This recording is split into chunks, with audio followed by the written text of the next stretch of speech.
안녕하십니까. 자, 통계학 제13주차입니다. 이번 시간에 공부하실 내용은 제15장에 나오는 단순 선형 회귀 분석 그리고 상관관계 분석에 대해서 공부하시겠습니다. 단순 선형 회귀 분석에서 굉장히 많이 쓰는 모형입니다. 통계 처리할 때 아주 많이 쓰는 모형인데 심플 선형이라고 되어 있죠. 직선 형태 얘기하는 겁니다. 리니어 가지고 리그레션 앤 또 한 가지가 이제 상관관계 분석을 볼 겁니다. 코릴레이션 해가지고 이런 내용들 가지고 이제 13주차에서 정리해 보겠습니다.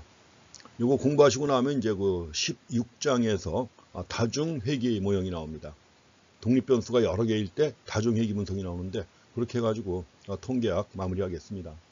되게 한 학기 동안 통계학 공부할 때 원래 제대로 순서대로 한다 그러면 이제 16장까지 나가기가 참 힘듭니다. 근데 중간에 이제 한 챕터를 갖다 생략을 했죠. 그렇기 때문에 가능한 건데 그래도 어쨌든 간에 그 회귀 분석까지는 공부를 하셔야 합니다. 자, 회귀 분석 해가지고 리그레션 어널리시스라고 합니다. 리그레션 어널리시스 여러 가지 관측치를 찾아가지고 관측치로부터 뭔가 의미 있는 관계를 찾아내는 거예요. 그래서 요새도 뭐 여러 가지 데이터 분석과 관련해 가지고 굉장히 중요하죠. 데이터가 아무리 많아도 그로부터 의미 있는 관계를 찾아내지 못하면 쓸모가 없는 것입니다.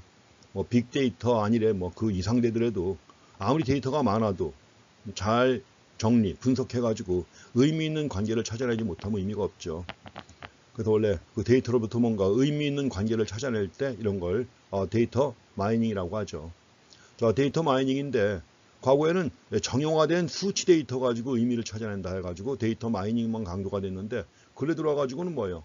뭐 텍스트 마이닝 또 웹 마이닝 해가지고 범위가 크게 확대가 되고 있습니다. 거기다 앞으로 이제 인공지능이나 이런 것들이 도입되게 되면 뭐 더 확실하게 알겠죠. 우리가 살고 있는 이 사회가 지금 아주 놀라운 세상 아닙니까? 학교의 인하대학교의 이메일 계정이 다 바뀌었습니다. G메일로 바뀌었습니다.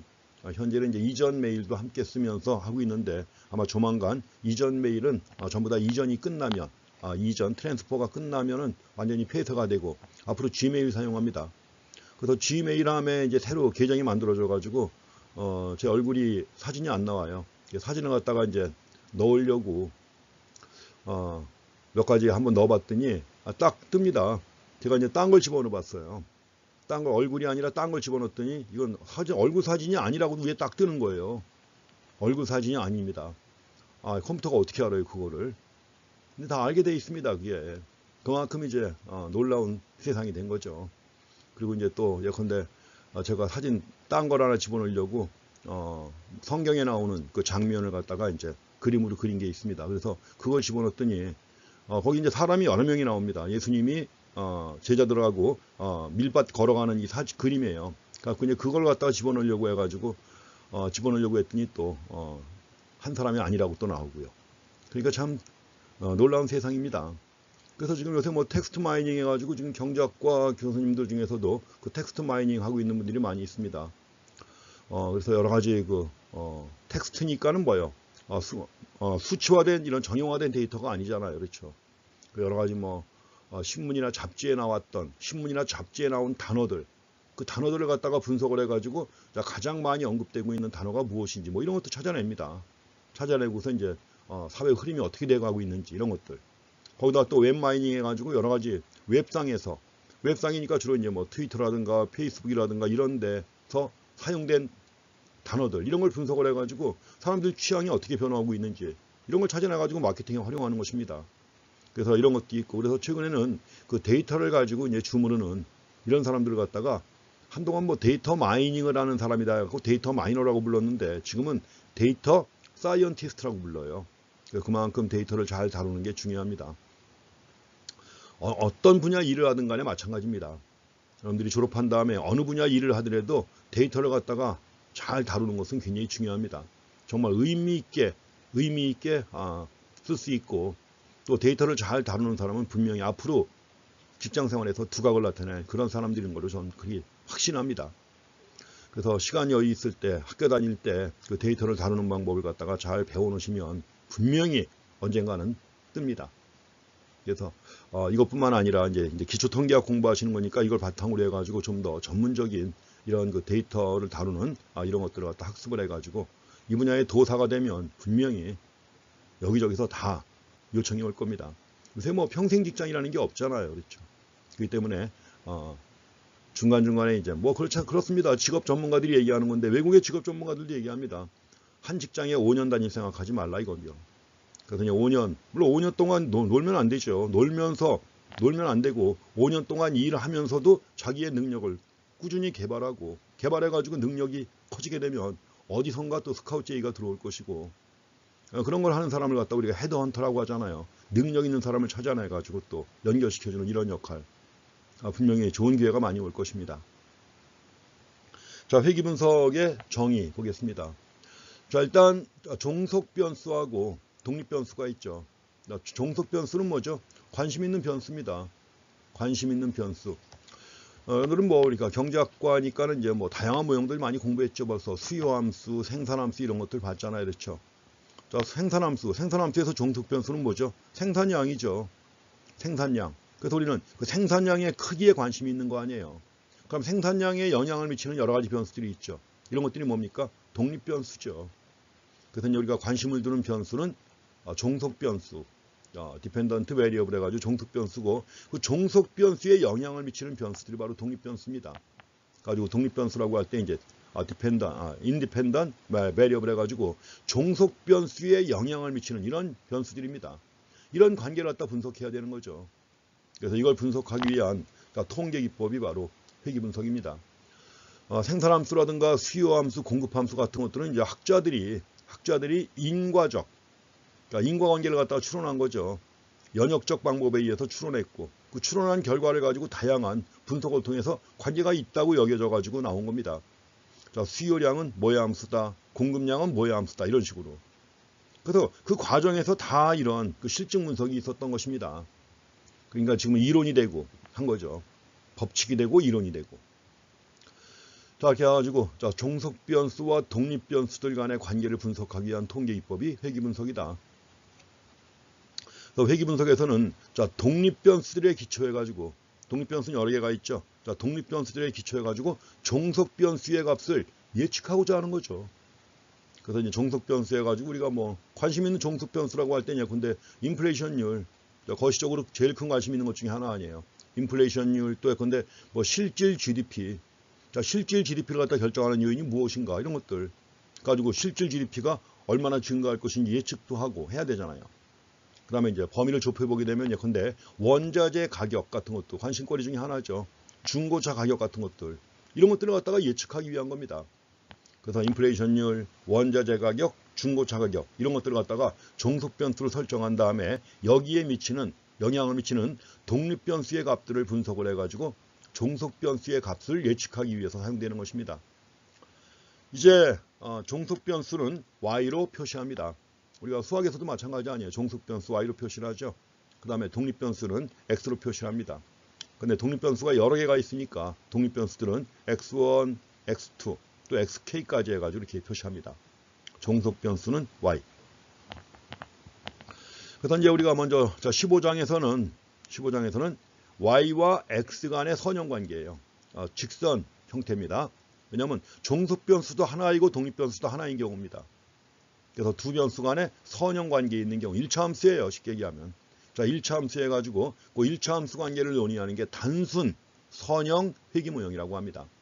단순 선형 회귀 모형. 그래서 simple linear regression 모델 이렇게 얘기하는 겁니다. 자, 이걸 갖다 15장에서 볼 것이고 다음 챕터인 16장에서는 독립 변수가 여러 개인 경우에요. 그래서 이걸 다중 회귀 모형이라고 하는데 거기에 대해서 공부하실 것입니다. 먼저 우리가 지금 만드는 모형이 이제 앞으로 만들 모형이 확률적 모형인데 그 확률적 모형하고 확정적 모형의 차이를 갖다가 보겠습니다. 자, 지금 종속 변수와 독립 변수 간의 관계라고 했는데 이 두 관계를 수학적으로 표현한 식. 자, 수학적으로 표현한 식을 갖다 우리가 모형이라고 합니다. 모델. 여러분들은 뭐 모델 많이 보셨잖아요. 수요 공급 모형도 있고 나라 경제 전체를 설명하는 총수요 총공급 모형도 있고 다 모형이라고 하죠. 모델. 자, 수요 공급 모델, 총수요 총공급 모델 이렇게 얘기를 합니다. 그래서 자, 독립변수와 종속변수 간의 관계 이거 갖다 수학적으로 표현한 거예요. 모델이라고 합니다. 근데 모델에 크게 확정적 모형이 있고요. 디터미니스틱 모델. 또 한 가지가 확률적 모형이 있습니다. 프로바빌리스틱 모델이 있습니다. 자, 확정적 모형은 뭐냐면 독립변수들의 값들이 종속변수의 값을 완전히 결정합니다. 독립변수들의 값들이 종속변수의 값을 완전히 결정하는 모형이에요. 이런 걸 확정적 모형이라고 합니다. 자, 반면에 이제 확률적 모형이 있는데 뭐 우리가 공부하는 모형은 다 확률적 모형이죠. 왜냐하면 독립변수들의 값에 의해서만 결정되는 것이 아니라 임의성이 있어요. 임의성, 랜덤리스라고 하는 게 있습니다. 그래서 독립변수들의 값과 함께 임의성이 종속변수의 값을 갖다 결정합니다. 이런 모형을 확률적 모형이라고 합니다. 자, 확률적으로 지배적이라는 얘기지. 그 지배적이다. 100%가 아니라 뭐예요? 지배적이라는 얘기죠. 왜? 임의성이 있기 때문에. 임의성이 있기 때문에 완전히 설명할 수는 없다는 얘기죠. 그래서 이렇게 갖고 독립변수들의 값하고 임의성이 종속변수의 값을 결정하는 모형을 확률적 모형이라고 하는데, 물론 주로 우리가 볼 모형은 다 확률적 모형입니다. 근데 이것하고 이제 비교하기 위해서 확정적 모형의 예를 알고 있는 것입니다. 그런데 확정적 모형의 예는 이런 거예요. 뭐 새로운 주택을 짓는 비용이 제곱피트당 100달러다. 근데 대부분의 주택 필지는 10만 달러다. 네, 판매된다. 그럼 이 경우 근사적인 주택 판매 가격과 자, 제곱피트 기준의 주택 크기의 관계를 갖다 나타낼 수 있습니다. 어떻게 나타나요? 주택 필지 땅값은 10만 달러예요, 다. 대부분의 주택 필지 땅값은 10만 달러다. 그럼 Y는 일단 10만 달러 더하기. 그 다음에 뭐예요? 제곱피트당 100달러라고 그랬죠. 그래서 제곱피트당 100달러 해가지고 100달러 X입니다. 100달러 X. X는 주택 크기 얘기하는 거죠. 주택 크기 해가지고 뭐 평으로 따지든 제곱미터로 따지든 주택 크기가 증가하게 되면 그만큼 주택 판매 가격도 비싸지겠죠. 이런 모형입니다. 그래서 Y는 10만 더하기 100X. 이런 식으로 나타낼 때 이게 바로 확정적 모형입니다. 그래서 주택 크기가 독립변수고 주택 가격은 종속변수인데 이 관계를 갖다 그래프로 표시를 하면 자, 이렇게 되겠죠. 자, 가로축이 하우스 사이즈, 주택 크기입니다. 세로축은 주택 가격입니다. 그러면 이 선 가지고 다 설명이 되는 거 아니에요. 이 선 가지고. 10만 더하기 100X입니다. 10만 더하기 100X. 가지고 여기서 이제 주택 사이즈가 얼마든 간에 0이라고 하더라도 뭐요? 땅값이 있으니까 최하 10만 달러예요. 이렇게 되는 거죠. 그래서 요걸 변곡점으로 해가지고 변곡점이 아니라 요걸 절편으로 해가지고 뭐요? 선이 계속 증가하는 형태로 1차 함수 직선 형태입니다. 그럼 이런 경우라면 주택 가격은 주택 크기에 의해서 완전히 결정되겠죠. 이런 모형이라면. 그렇지만 실제로 주택 가격이 주택 크기에 의해서만 결정됩니까? 그건 아니죠. 실제로 보게 되면 여러 가지 조망권, 일조권 등등 여러 가지가 영향을 미치죠. 또 교통이 편하냐 불편하냐 하는 것도 그렇고. 그래서 이런 걸 이제 확정적 모형의 예를 들었는데 사실은 국내 학자가 쓰는 책이라면 이런 거 모형 예를 안 듭니다. 주택 가격 진짜 오히려 크기가 또 반대인 경우도 있어요. 주택이 너무 크다. 주택이 너무 크면은 뭐요? 청소하기 힘들고 하니까는 뭐요? 나중에 주택값이 떨어집니다. 많이 떨어져요. 그래서 이렇게 갖고 이런 모형이 나오는데 사실은 예를 드는 게 약간 엉성합니다. 근데 중요한 건 만약에 주택 가격이 오직 주택 크기에 의해서만 완전히 결정된다 그러면 이런 모형은 확정적 모형이라고 할 수 있는 것입니다. 그래서 현실에서 주택 가격은 동일한 크기의 주택이라고 하더라도 다 다릅니다. 다 다르다. 왜 그래요? 여러 가지 또 다른 요인들이 주택 가격에 영향을 미칩니다. 제일 중요한 게 요새는 뭘까요? 과거에는 일조권이 중요했어요. 일조권이 중요한데 지금은 조망권이 더 중요하죠. 한강 주변에 있는 아파트. 5층에서는 한강이 안 보이는데 6층에서 한강이 보인다. 1층 차이인데 가격은 뭐예요? 똑같은 크기의 아파트인데도 불구하고 한 층 차이로 가격이 1억 원 이상 차이가 납니다. 그런 여러 가지 요인들이 오히려 건축비나 이런 것보다 훨씬 더 중요한 거죠. 그만큼 이제 살기 좋아진 세상에서니까 그렇게 된 겁니다. 다양한 요인들이 주택 가격에 영향을 미친다. 그래가지고 영향을 미치는 요인들 같은 크기인데도 불구하고 예컨대 X가 요만큼이다. 요만큼인데 같은 크기인데도 불구하고 주택가격은 뭐예요? 여기서부터 여기까지 이만큼의 큰 차이가 났다 보인단 말이죠. 그래서 크기 말고 여러 가지 요인들이 주택가격에 영향을 미칩니다. 그래서 만약에 여러 가지 기타 요인들이 주택가격에 영향을 미친다고 하면 나머지 기타 요인들도 모형에 포함을 시키는 거예요. 어떻게 포함을 시킬까요? 이렇게 엡실론으로. 그래서 주택가격은 10만 달러 더하기 100x 더하기 엡실론 집어넣어요. 엡실론이 바로 뭐냐? 임의항이라고 하는 겁니다. 이게 엡실론. 그래서 주택 크기 말고 기타 요인들 갖다니 엡실론 해가지고 표시한 건데 기타 요인이 뭐냐에 따라서 다 달라지기 때문에 이렇게 해갖고 이렇게 표현하면 이게 바로 확률적 모형으로 넘어가는 것입니다. 그래서 주택 크기 이외 요인들을 갖다가 총체적으로 나타내는 임의성이에요. 임의성이고 항을 임의항이라고 합니다. 엡실론. 가지고 주택 가격을 주택 크기와 임의성을 나타내는 랜덤리스, 임의성을 나타내는 요소의 합으로 나타내 가지고 y는 10만 더하기 100x 더하기 엡실론 이렇게 납니다. 거기 엡실론 표시가 되어 있는데 그리스 문자입니다. 그리스 레터 엡실론이라고 읽어요. 엡실론. 그 엡실론을 갖다가 오차 변수라고 합니다. 오차 변수, 에러 베리어블. 그리고 이제 항아니에요. 그렇죠, 우리가. 그래서 식에서 항이라고 하기 때문에 텀이라고 하죠. 임의항이라고 합니다. 랜덤 텀 또는 오차항 해가지고 에러 텀이라고 합니다. 엡실론을 가리켜서 오차 변수인데 이걸 랜덤 텀 또는 에러 텀이라고 부릅니다. 자, 오차항에는 확정적 모형에 포함되지 않은 거죠. 포함되지 않은 측정 가능하거나 또는 측정 불가능한 모든 변수의 영향을 다 담은 거예요. 오차항에. 자, 확정적 모형에는 포함되지 않은 측정 가능하거나 측정 불가능한 모든 변수의 영향을 다 나타내는 것입니다.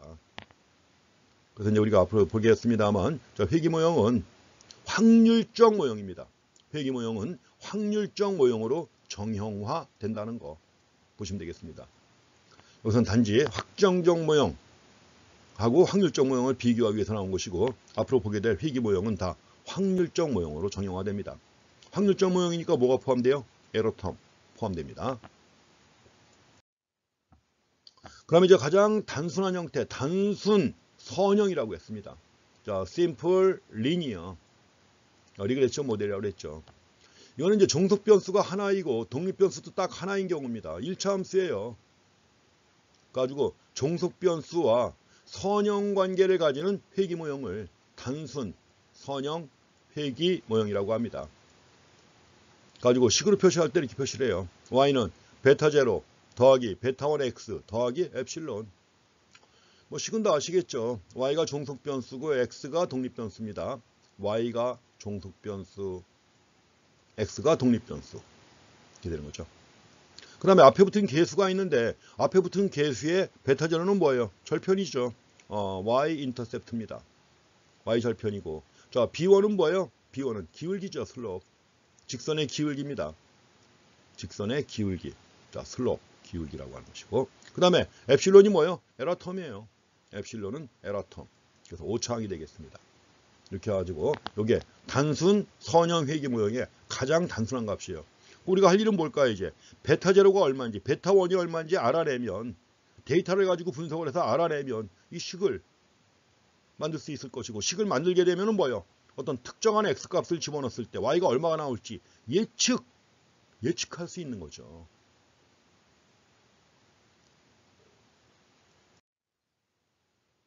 여기서 회귀계수라고 하는데 베타 제로와 베타 1입니다.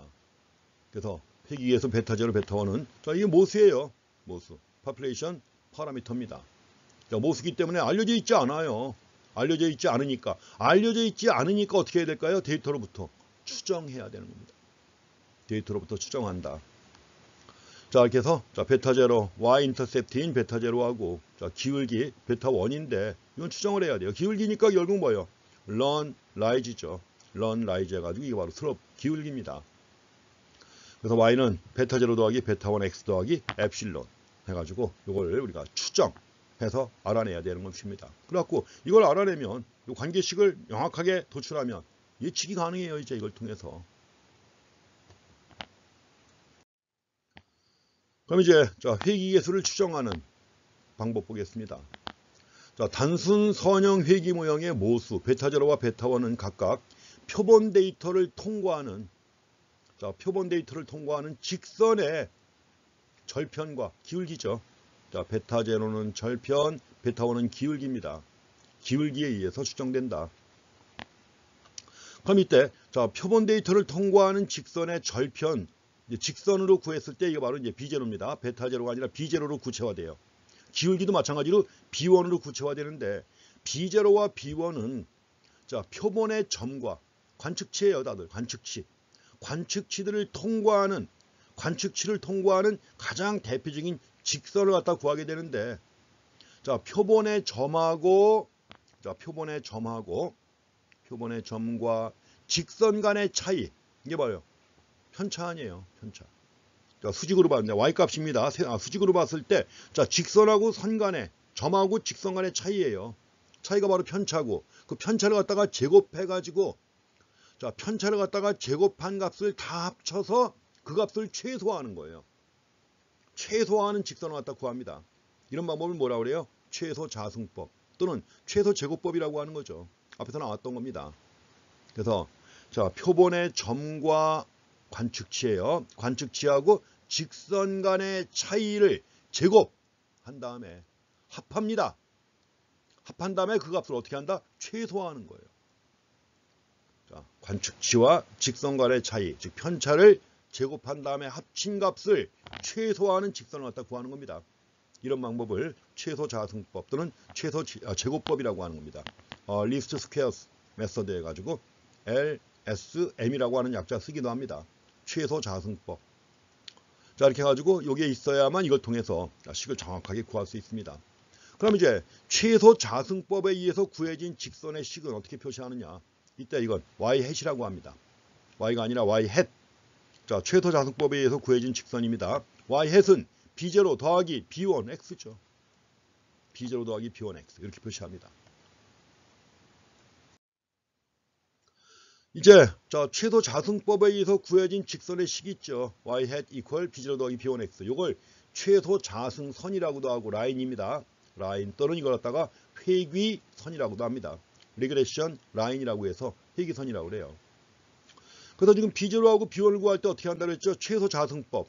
일단은 관측치하고 직선 간의 차이, 편차입니다. yi가 관측치예요. i는 1부터 n까지고요. yi가 관측치고 직선의 식은 yi hat이죠. 직선의 위치는 yi hat. 이 편차입니다. yi 빼기 y hat. i가 바로 편차예요. 이걸 어떻게 한다? 제곱한 다음에 어떻게 한다? 다 합쳐서 sum of. 이 값이 최소가 되도록 하는 거예요. 그래서 sum of yi 마이너스 y hat i 스퀘어가 최소가 되도록 계산하면 b0와 b1이 계산이 됩니다. 그래서 이때 나온 b1은 우리가 b1 앞에서 봤던 거예요. b1은 뭐죠? sxy 나누기 s퀘어 sx입니다. 이렇게 해서 b1이 구해지고 자, sxy 나누기 s퀘어 x. x의 표본 분산으로 나눈 거예요. s의 표본 분산으로 나눈 겁니다. 그래서 표본 공분산을 갖다가 x의 분산으로 나누면 b1이 구해지는 거죠. 자, b1 구했으면 식에다 집어넣으면 b0는 그냥 나오잖아요. b0 집어넣으면 어떻게 나와요? b0는 y바입니다. 이제 y바 빼기 b1x가 되는 거죠. y바 빼기 b1x 이렇게 해가지고 이제 구할 수가 있습니다. 자, 최소 자승선의 계수입니다. 책에 이제 쭉 나와 있는 건데, 자, b1은 자, 표본 공분산 s 서브 xy 나누기 x의 표본 분산이죠. 나누고. 그 다음에 이제 이게 나오면 b0 나옵니다. b0는 y바 빼기 b1x죠. 이럴 때 자, 표본 공분산 sxy 구하는 건데 뭐 다 이미 봤던 거예요. sxy 해가지고 표본 공분산 구하는 거. sum of xi-x바 곱하기 yi-y바 나누기 n-1입니다. n-1이에요. 자위도 맞고 나눕니다. 그 다음에 s의 표본 분산입니다. 표본 분산이니까 xi-x바 스퀘어 sum of n-1이죠. 이것도 역시 X바는 뭐 X의 평균이고 Y바는 Y의 평균입니다. 데이터에서 주어지는 X의 평균, Y의 평균. 이렇게 해갖고 최소 자승선의 개수 구합니다. 자, 한 가지 예를 들어서, 간단한 예를 들어서 보겠습니다. 자, 임의로 선택된 6명의 종업원에게 지불된 연간 보너스가 있다. $1,000 기준에. $1,000 기준의 연간 보너스하고 근무 연수하고 기록한 것입니다. 그럼 여기서 종업원의 연간 보너스와 근무 연수의 직선 관계를 추정하는 이런 문제입니다. 그래서 근무 연수가 이제 1년부터 6년까지죠. 근무 연수가 1년부터 6년까지 나와 있고, 이럴 때 연간 보너스가 $6,000, $1,000, $9,000 이렇게 주어졌습니다. $9,000 주어졌다. 그럼 여기서 자, 최소 자승법을 사용해 가지고 최소 자승선을 갖다 구하는 것입니다.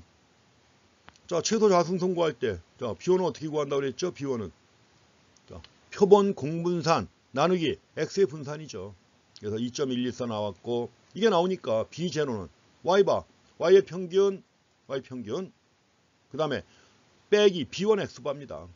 그래서 데이터 가지고 그대로 나오잖아요. 그래갖고 이제 식이 나옵니다. Y 햇은 0.934 더하기 2.114 X 이렇게 나옵니다. 최소 자승선 구하는 문제. 단순합니다.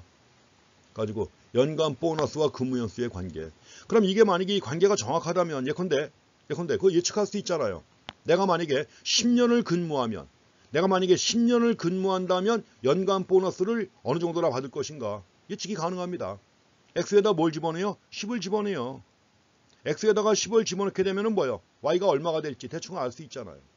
이렇게 해가지고 관계만 확실하게 알려지면 뭐예요? 이걸 통해서 예측이 가능한 겁니다. 그래서 이걸 식으로 그린 겁니다. 식으로 그린 건데, 말씀드린 것처럼 우리가 최소 자승선이 그런 거 아니에요. 편차. 자, 점과 직선 간의 차이. 원래 이거 그냥 일반적으로 얘기할 땐 편차라고 하는데, 편차의 제곱 합을 최소화하는 거죠. 자, 편차의 제곱 합을 최소화하는 선이 바로 최소 자승선이에요. 이럴 때 이제 여기서 이게 관측치입니다. 자, 파란색 점들이 관측치예요. 6개가 있습니다. 그러면 관측치하고 직선 간의 차이. 이게 바로 뭐예요? 아까 yi 빼기 yi 햇이라고 그랬죠. yi 빼기 yi 햇. 이걸 갖다 이제 앞으로 뭐라고 하느냐면 이걸 잔차라고 부릅니다. 레지디얼이라고 그래요. 편차라고 하는 건데 이건 일반적으로 쓰는 용어고, 여기서는 잔차라고 해가지고 레지디얼 ei라고 표시를 합니다. 자, 관측치하고 직선 간의 차이입니다. 관측치와 직선 간의 차이를 갖다가 레지듀얼 잔차 해가지고 yi 마이너스 yi 햇. 그래서 ei라고 표시를 합니다. 이렇게 해갖고 이제 자, 점과 직선 간의 차이, 잔차의 제곱합을 최소한 식이 바로 이렇게 나온 겁니다. y 햇은 0.934 더하기 2.114x 이렇게 나온 거예요.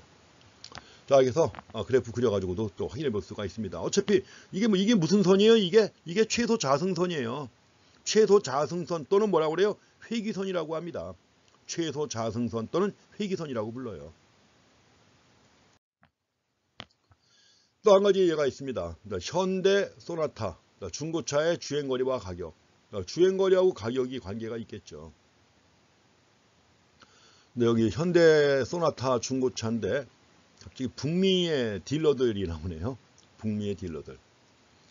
그래서 원래 예전 차에서는 이제 뭐 일제 도요타가 나왔다가 그다음에 그 전에 포드 자동차가 나왔다가 이렇게 해서 이제 바꾼 건데, 지금은 이제 현대차로 해갖고 번역자가 바꿔놓은 것 같아요. 그 켈러 교과서를 번역한 사람이 바꿔놓은 것 같은데, 새 자동차를 구매할 때 가져오는 중고차 가격을 결정하는 겁니다. 남들 중고차 가격이 뭔가 일관성이 있어야 되고 기준이 있어야 될 거 아니에요. 그래서 이 블루북이라고 하는 기본적인 책을 사용합니다. 블루북. 그래서 가장 기본적인 자동차 모델들의 중고차 가격이 정리가 되어 있습니다.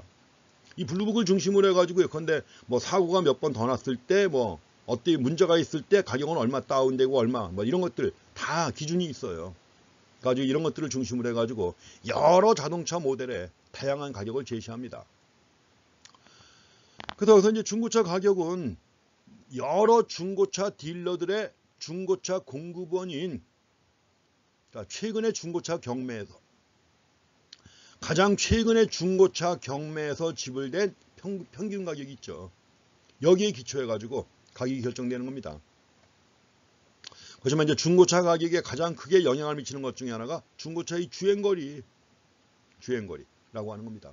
그래서 우리가 이 주행거리와 가격 간의 관계를 갖다가 회귀 분석을 해가지고 주행거리와 가격이 어떤 관계가 있는가 하는 거 알아보고자 하는 것입니다. 사실은 뭐 국내에서는 주행거리보다는 연식을 더 중시합니다. 한국에서는 몇 년도에 나온 거냐 이게 더 중요해요. 그래가지고 이제 연식이 얼마 안 된 건데 주행거리가 많다. 이거보다 연식은 오래됐지만 주행거리가 짧다. 뭐가 더 비싸냐? 연식이 오래된 게 더 싸요. 주행거리가 짧아도. 이거 참 묘한 그런 케이스입니다. 이제 다른대로 사람들이 선호하는 게 있기 때문에 그렇죠. 이게 몇 년식이냐 이걸 많이 따지기 때문에. 이 문제를 갖다가 검토하기 위해서 중고차 딜러가 임의로 지난달 동안 중고차 경매에서 판매된 100대에 3년 된, 연식은 똑같아요. 100대에 3년 된 소나타를 선택했다.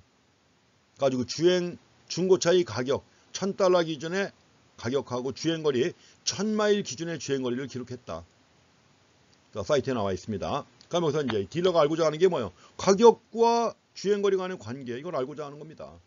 이걸 나타내는 뭘 구하는 거예요? 회기선을 구하는 것입니다. 여기서 이제 데이터가 많죠. 데이터가 많으니까 엑셀을 이용해서 구해야 되는 겁니다. 이제 계산하는 건 방법만 알면 됐고, 계산은 엑셀이 다 해줍니다. 그래서 엑셀을 이용해가지고 회기선을 갖다 구하는 것입니다. 그래서 엑셀을 갖다 이용해가지고 회기 분석을 할 때 리그레션이에요. 선택은 리그레션 선택하면 됩니다. 데이터 애널리시스에서 리그레션 클릭하면 다 나옵니다. 여기서 나오는 게 서머리 아웃풋입니다. 요약 산출, 요약 결과 나와 있죠. 여기서 이제 여기 위에 리그레션 스테이티스틱스 해가지고 리그레션 통계값이 나와요. 리그레션 스테이티스틱스 통계량이죠. 회기 통계량 나옵니다. 자, 멀티플 R이 나와 있고요. 멀티플 R, R 스퀘어가 나와 있습니다. R 스퀘어 뭐예요? R 제곱이죠. R 제곱 뭐예요 이게? 결정계수입니다. 결정계수인데 결정계수가 0.6483이 나왔어요. 근데 이 경우 또 조정된 결정계수가 있습니다. 조정 결정계수예요. adjusted R 스퀘어 값 0.6447. 뭐 거의 차이는 없는데 조정된 R 스퀘어 값입니다. 자, 스탠다드 에러가 나왔습니다. 스탠다드 에러. 표준 오차죠. 표준 오차가 얼마? 0.3265. 자, 관측치가 100개입니다. 근데 이것만 나온 게 아니라 아래 아노바표가 또 나왔어요. 지난 시간에 봤던 아노바표. 앞으로 계속 나올 겁니다. 엑셀 출력물에서는. 아노바표 해가지고 변동의 원천이 뭐냐? 변동의 원천은 여기 있습니다. 우리가 앞에서는 변동의 원천 해가지고 분산 분석에서는 between 그룹, within 그룹이었죠. between 그룹, within 그룹이었는데 여기서는 변동의 원천은 두 가지입니다. 리그레션, 회귀하고 레지듀얼 뭐예요? 잔차예요. 잔차. 리그레션, 레지듀얼 두 가지입니다.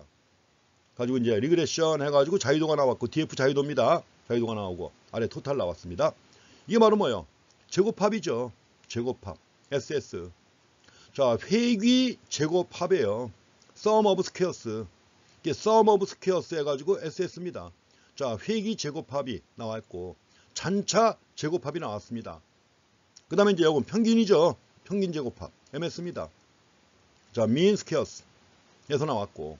자, 이제 MSR, 여기 MSR, 요거예요. MSR. 그 다음에 레지듀얼이니까 MSR라는 게 그 다음에 MS 레지듀얼 한 게 뭐냐. 이게 F 통계량 값이에요. F 통계량 값 해가지고 180.64가 주어집니다. 시그니피컨스에 F가 나왔고, F가 나오는데 이것도 이제 5.752에 마이너스 24승이라고 나와 있죠. 5.752에 마이너스 24승이면 거의 0입니다. 왜냐면 5.75에 마이너스 24승이에요, 이게. 5.75에 마이너스 24승. 얼마? 0이죠, 거의. 이렇게 나왔고. 자, 이제 맨 아래 나오는 게 뭐냐? 맨 아래 제시가 되는 게 바로 회기식을 보여주는 거예요, 여기. 회기식을 보여줍니다. 자, 인터셉트 절편입니다. 오도미터. 오도미터가 주행거리 얘기하는 거. 주행거리 기록계 있죠. 이걸 오도미터라고 그래요. 자동차 계기판 보게 되면 주행거리 나오잖아요. 주행거리가 나오는 그 판을 갖다가 오도미터라고 하는 겁니다. 주행거리.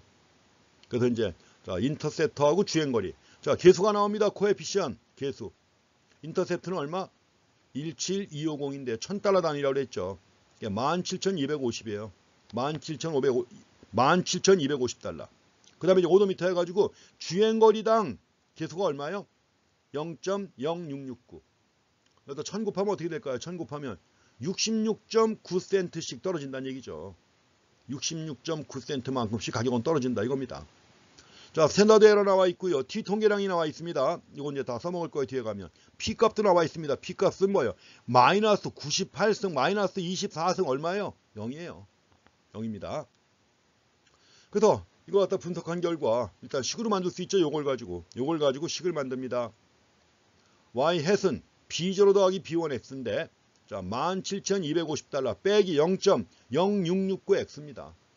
이렇게 해가지고 엑셀 출력물을 통해서 회기식을 확인할 수가 있습니다. 이걸 이제 해석을 해야죠. 자, 인터프릿 해석을 합니다. 자, 지금 Y 햇은 17,250 빼기 0.0669 이렇게 나왔습니다.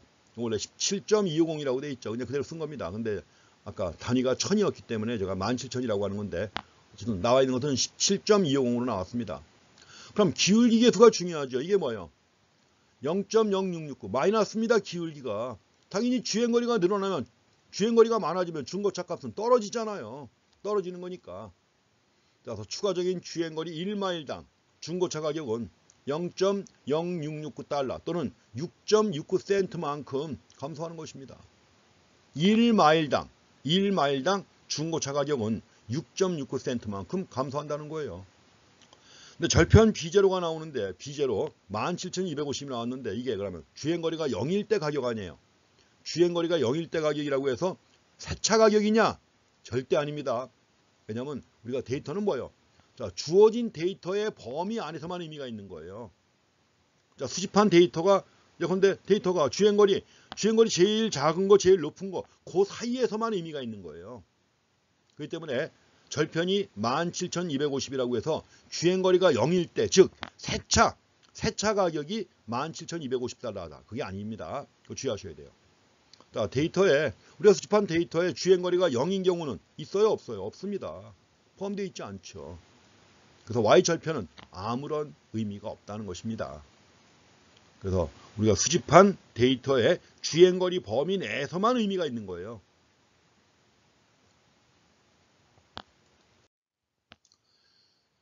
자, 여기서 엑셀의 회귀분석 대화상자에서 선 적합도라고 합니다. Line Fit Plot이라고 그래요.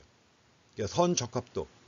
그래서 엑셀에서 Line Fit Plot 이걸 클릭하면 산포도가 그려집니다. 이게 바로 좀 전에 봤던 그 그래프의 산포도예요. 산포도가 이렇게 점이 나와 있고 점은 다 관측치죠. 관측치고 점들은 다 관측치고 관측치를 갖다가 평균적으로 지나는 선, 이 선이 바로 뭐예요? 빨간색 선이 회기선입니다. 회기선 또는 최소 자승선이에요. 이 선의 시기 이거죠. 좀 전에 봤던 이겁니다. 이렇게 해갖고 산포도도 생성되고 또 회기선도 보여주고 그래요. 선 적합도 클릭하면 됩니다. Line Fit Plot 선택하면은 자, 그림이 나옵니다. 가로축에는 오도미터 리딩 나와 있습니다. 오도미터 리딩, 자, 세로축에는 프라이스 이렇게 나와 있죠. 이렇게 해갖고 엑셀 이용하면 이런 식으로 알 수가 있습니다. 자, 다음에는 오차 변수. 앞에서 오차항이라고 그랬죠. 오차항에 필요 조건이 있습니다. 그래서 일단 회귀 분석에서 기본적으로 오차 변수 또는 에러텀이라고 했는데 아래 조건을 충족한다고 가정합니다. 이런 가정하에서 분석을 하는데 첫 번째로 오차 변수의 확률 분포는 정규 분포를 이룬다고 가정합니다. 오차 변수의 분포는 정규 분포를 이룬다 가정을 합니다. 다음에 두 번째로 오차항의 기대치는 0입니다. 0이 있죠, 그렇죠? 오차항의 기대치는 0이다 하는 겁니다. 그래서 어떤 x값이 주어졌을 때 오차항의 기대치는 0이다 하는 거 이렇게 표시합니다. 그 다음에 오차항의 표준 편차인데 자, 기대치는 0이지만 표준 편차는 자, 시그마 에필론입니다. 근데 시그마 에필론은 x값에 관계없이 일정한 상수라고 가정합니다. 자, 시그마 에필론은 x값에 관계없는 일정한 상수다. 그 다음에 자, 임의의 특정한 y값과 관련된 오차항의 값은 다른 y값과 관련된 오차항의 값과는 독립입니다. 오차항끼리 영향을 미치질 않아요. 어떤 특정한 y값에 대한 오차항, 항하고 다른 y값에 대한 오차항의 값은 독립이라는 겁니다. 그러니까 오차항끼리 서로 영향을 미치지 않는다는 거죠. 자, 이런 것들이 바로 이제 가정하는 내용입니다. 그래서 오차 변수의 필요 조건이에요, 이게. 자, 이걸 보기 위해서 이제 그림 한번 봅니다. x가 주어진 경우 y의 확률 분포예요. x 값은 주어졌습니다. x가 주어졌죠. 가로축이 y입니다. 여기 나와 있는 게 y고, 그 다음에 이게 뭐예요? x 값이 주어졌을 때 y 값의 높이예요. x 값에 대한 y 값의 높이 해가지고 이제 3차원으로 표시가 된 것이고, 각각의 3차원으로 표시가 된 거에 대해서 이제 뭐예요? 오차항을 표시한 겁니다. 그래서 x가 주어진 경우 y의 확률 분포가 이래요. 근데 확률 분포가 쭉 나왔는데 x의 값이 얼마든 간에 확률 분포 형태는 비슷하죠. 비슷합니다. 여기서 이제 아래 주어진 이 선이 바로 뭐예요? 이 선이 이게 바로 이제 회기선입니다. 회기선이고, 그러면 이제 각각의 x 값에 대한 y의 분포가 똑같잖아요. 그렇죠? y의 확률 분포가. 그러니까 이게 바로 앞에서 봤던 오차항의 필요 조건이 다 충족되는 이런 형태입니다. 그래서 x가 주어졌을 때 각각의 x에 대한 y의 확률 분포를 갖다 보면은 형태가 똑같습니다. 형태가 똑같은데 이게 바로 뭐냐? 앞에서 봤던 필요 조건이 충족될 때 이런 형태가 나오는 것입니다. 자, 이제 우리가 선형 회기 모형을 평가해야 돼요. 지금 최소 자승법에 의해서 회기 계수를 추정을 했고, 자, 회기 계수를 추정을 해가지고 뭐요? 회기식이 나왔죠. 회기식이 나왔는데, 그러면 회기식이 나왔다고 해서 그걸 그대로 쓰는 거냐? 아닙니다. 이거 평가해야 돼요. 그래서 우리가 최소 자승법을 구하게 되면, 자, 최소 자승법에 의해서 회기식을 구하잖아요. 그 식을 구하게 되면 그냥 기계적입니다, 이게. 최소 자승법에 의해서 회기식을 갖다 구하게 되면 식은 만들어져요. 그래서 변수들 간의 관계가 존재하지 않거나 변수들 간의 관계가 존재하지 않음에도 불구하고 회기식은 나옵니다. 직선식으로. 또 변수들 간의 관계가 비선형 관계예요. 실제로는 비선형 관계라고 하더라도 뭐예요? 항상 1차 함수 형태의 직선식을 제공합니다. 최소 자승법으로 구하게 되면 아주 기계적이에요. 기계적으로 항상 직선식을 제공합니다. 그래서 이제 우리가 최소 자승선의 회기 계수를 갖다 구했지만 여기에 더해가지고 뭐예요? 최소 자승선이 데이터를 얼마나 잘 나타내고 있는지 이걸 평가해 봐야 됩니다. 자, 최소 자승선이 데이터를 얼마나 잘 나타내고 있는지 평가할 필요가 있습니다. 그래서 여기서 자, 선형 회기 모형에 추정을 해가지고 식은 나왔잖아요. 결과는 나왔는데 그에 대한 평가를 갖다 하는 것입니다. 자, 평가할 때는 추정치의 표준오차와 그 다음에 기울기의 t검정을 해야 돼요. 또 한 가지 결정계수를 봐야 됩니다. 자, 세 가지입니다. 선형 회기 모형의 추정 결과에 대한 평가 세 가지 뭐예요? 추정치의 표준오차, 기울기의 t검정, 결정계수에 의해서 이루어집니다. 근데 자, 추정치의 표준오차라든가 기울기의 t검정 같은 것들이 다 오차 제곱합의 기초에서 이루어집니다. 오차 제곱합, sum of squares for error. 그래서 이거 갖다가 SSE라고 하는 거 있었죠. 오차 제곱합의 기초에서 이루어지기 때문에 우리는 먼저 오차 제곱합을 먼저 구해봐야 됩니다. 자, 오차 제곱합 해가지고 이게 앞에서 봤던 자, 회기 모형에 대한 회기식에 대한 엑셀 출력물이 있었죠. 출력물 맨 아래 개념이 나옵니다. 개념이 아니라 이제 데이터가 나오죠. 거기서도 오차 제곱합이 있습니다. 그래서 우리가 원천해 가지고 리그레션과 레지듀얼 두 가지가 있었잖아요. 리그레션과 레지듀얼 두 가지가 있었는데 그 레지듀얼이 바로 뭐예요? 레지듀얼이 오차죠. 오차 제곱합의 기초에서 이루어집니다. 그래서 먼저 오차 제곱합 개념을 본 다음에 이걸 바탕으로 해가지고 평가 내용, 이게 제일 중요한 거죠. 평가에 대해서 보시겠습니다. 자, 첫 번째가 추정치의 표준오차인데, 자, 추정치의 표준오차를 갖다 알려면 이제 오차 제곱합의 기초에서 이루어집니다. 추정치의 표준오차예요. 스탠더드 에러 오브 에스티메이트. 자, 오차 변수는 평균이 0이라고 그랬습니다. 평균이 기대치가 0이라고 그랬죠. 기대치가 0이고 표준편차가 시그마 엡실론인 정규 분포를 따른다고 했습니다. 가정이에요, 이게. 평균이 0이고 기대치가 0이고 표준편차가 시그마 엡실론인 정규 분포를 따른다. 근데 만약에 여기서 엡실론, 자, 시그마 엡실론이 크다면 표준편차니까 일부 오차 변수는 크겠죠. 시그마 엡실론이 크다면 일부 오차 변수는 클 것이고, 일부 오차 변수가 크다는 얘기는 결국 뭐예요? 회귀 모형의 적합도가 불량하다는 거죠. 불량하다는 것을 의미한다. 자, 이제 추정치의 표준 오차인데, 추정치의 표준 오차는 데이터로부터 구해지는 시그마 엡실론의 추정치입니다. 자, 시그마 엡실론의 추정치. 이게 바로 추정치의 표준 오차예요. 가지고 이제 시그마 엡실론의 값은 자, 표본으로부터 구해지는 거죠. 데이터로부터 구해지는 거예요. 데이터로부터 구해지는 건데 시그마 엡실론의 추정치입니다. 가지고 이건 이제 데이터로부터 구해지는 거니까 S 엡실론이에요. S 엡실론이 뭐냐? 루트 5차 제곱합 SSE입니다. SSE 해가지고 5차 제곱합이라고 그랬죠. 5차 제곱합 나누기 N-2입니다. 이게 바로 S 엡실론이에요. 그럼 우선 이제 5차 제곱합이 뭐냐? S 엡실론은 글자 그대로 관측치 YI하고 자, 선이 뭐예요? 회기선. 자, 회기선은 YI 해시입니다.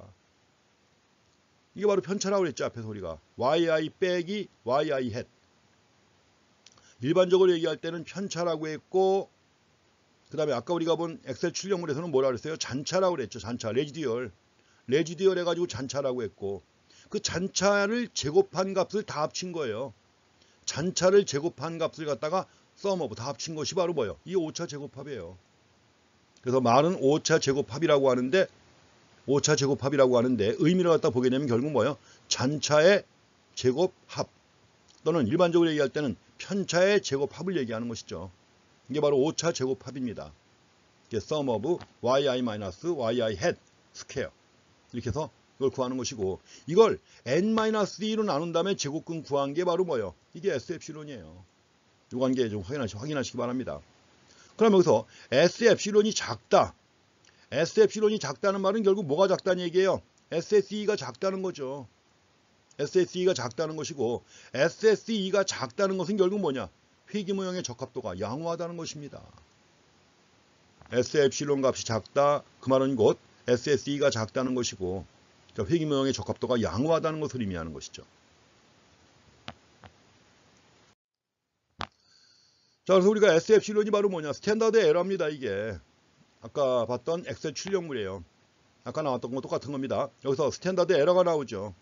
자, 표준 오차라고 나오는데 표준 오차 이게 바로 S 엡실론이에요. 0.3265가 나옵니다. 근데 중요한 건 0.3265가 크냐 작으냐 하느냐, 이거 모르죠. 이거는 지금은 0.3265가 작은 건지 큰 것인지 알 수가 없습니다. 어쨌든 간에 추정치의 표준 오차와 관련해 가지고 S 엡실론 자, 루트 SSE 나누기 N-2인데 이 값이 0.3265입니다. 자, 지금 추정치의 표준오차 S 엡실론이 작으면 회귀 모형의 적합도는 양호합니다. 양호하고, 자, 선형 모형은 우리가 구할 회귀식을 가지고 예측을 위해 사용할 수가 있습니다. 자, 당연히 적합도가 양호하다면 예측을 위해서 회귀식을 사용할 수 있죠. 근데 만약에 추정치의 표준오차 S 엡실론이 크다면 적합도는 불량한 것이다 하는 겁니다.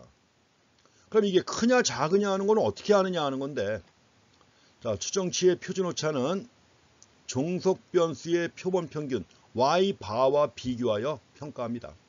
Y바하고 비교해 가지고 이게 상대적으로 작으면 S 엡실론이 작은 것이고, S 엡실론이 작으면 회귀 모형은 양호하다는 거죠. 자, 중요한 것. 자, 뭐하고 비교한다? 뭐하고 비교해요? 비교하는 게, 자, 종속변수의 표본 평균 Y바와 비교합니다. Y바와 비교해 가지고 자, 상대적으로 작으면 회귀 모형은 양호한 것이다. 이렇게 평가합니다.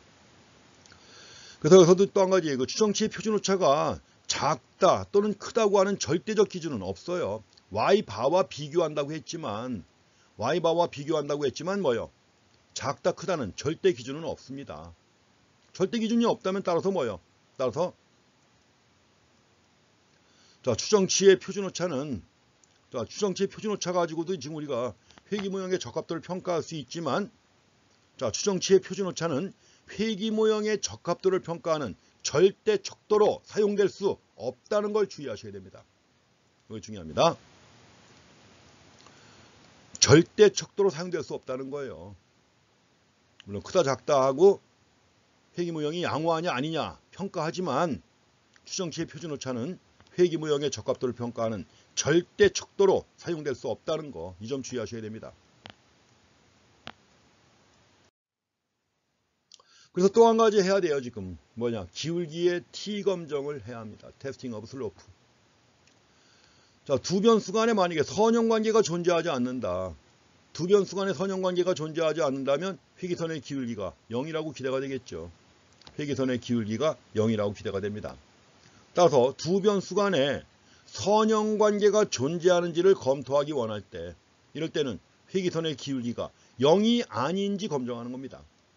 기울기 베타1인데 이게 0이 아닌지 이걸 검증해야 돼요.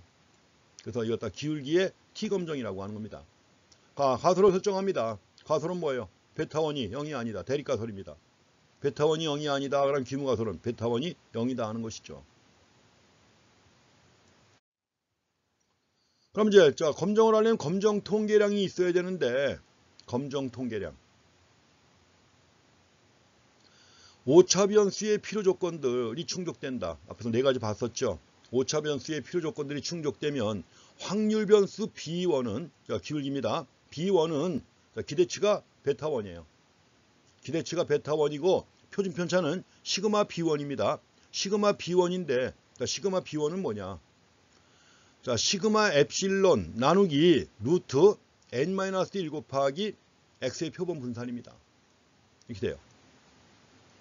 그래서 표준 편차는 시그마 B1 이퀄 시그마 엡실론 나누기 루트 n-1 곱하기 s² x입니다. 인 정규 분포를 따릅니다. 자, 해가지고 결국 B1의 표준오차 추정량이 뭐냐? B1의 표준오차 추정량은 이거예요. SB1 이겁니다. 또 똑같은 겁니다. 이거예요. 그래서 B1의 표준오차 추정량. 그래서 B1의 표준 편차예요. B1의 표준 편차. 표본 표준 편차.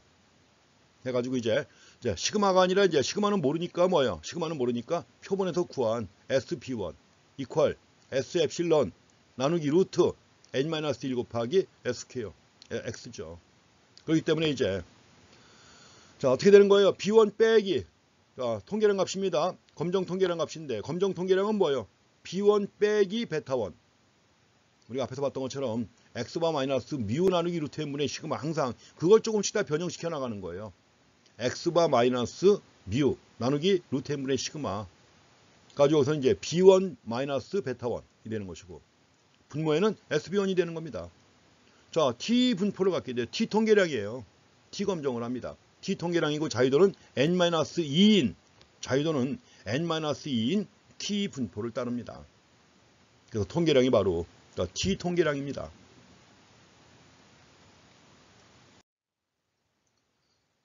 이제 귀무가설이 옳다는 전제하에서 기울기의 검정을 위한 검정 통계량이 나옵니다. 자, 기울기의 검정을 위한 검정 통계량. 자, T는 B1 나누기 SB1 이거 자유도가 n-인 T 분포를 따른다.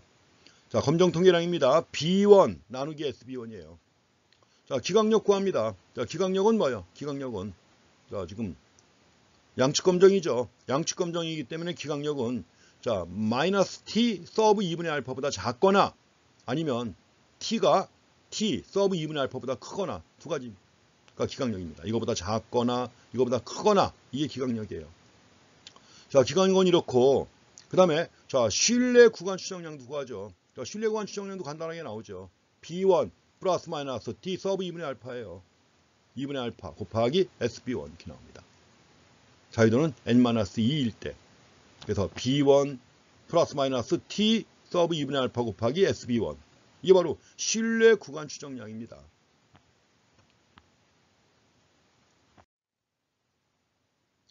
자, 지금 우리가 나온 예를 가지고 앞에서 봤던 예를 가지고 또 한번 이제 보는 겁니다. 중고차가역과 주행거리 간에 선형관계가 존재하는지 결정하기 위해서 회기식은 나왔지만 평가를 해봐야 되는 거죠. 자, 회기계수의 기울기 검정을 합니다. 자, 가설 나왔습니다. 똑같습니다. H1은 베타1이 0이 아니다. 귀무가설은 베타1이 0이다.